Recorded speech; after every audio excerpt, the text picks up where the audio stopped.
আসসালামু আলাইকুম। আমি রিদুশান আপনাদের সাথে আছি এখন সপ্তাহের ৭ দিনের নাম শেখাবো জার্মান ভাষায়।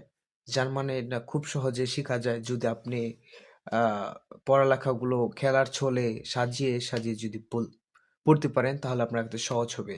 যেমন আমার কাছে সহজ লাগছে এখন কারণ আমি খেলার ছলে শিখছি এবং আপনাদের পড়াচ্ছি। এজন্য আমার কাছে এখন সহজ হচ্ছে।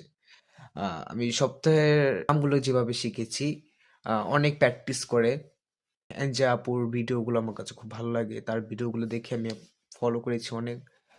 আমার সবচেয়ে ভালো লেগেছে যে উনি কথা বলে এবং ভাবভঙ্গি দেখিয়ে যে পড়াচ্ছে, তাহলে এইসব পড়াশোনাতে আরো দ্রুত শেখা যায়।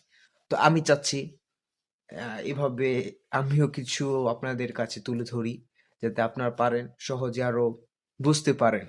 চলুন শুরু করা যাক। হুম, বাংলা টু জার্মান।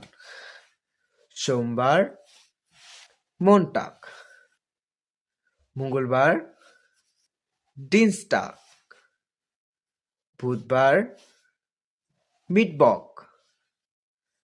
বৃহস্পতিবার ডোনার্সটাগ, শুক্রবার ফ্রাইটাগ, শনিবার জামস্টাগ, রবিবার জনটাগ।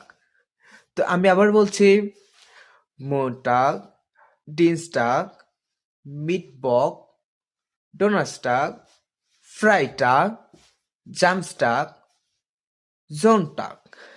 এভাবে শিখলে আপনার খুব তাড়াতাড়ি শিখতে পারবেন। ধন্যবাদ। Bye bye.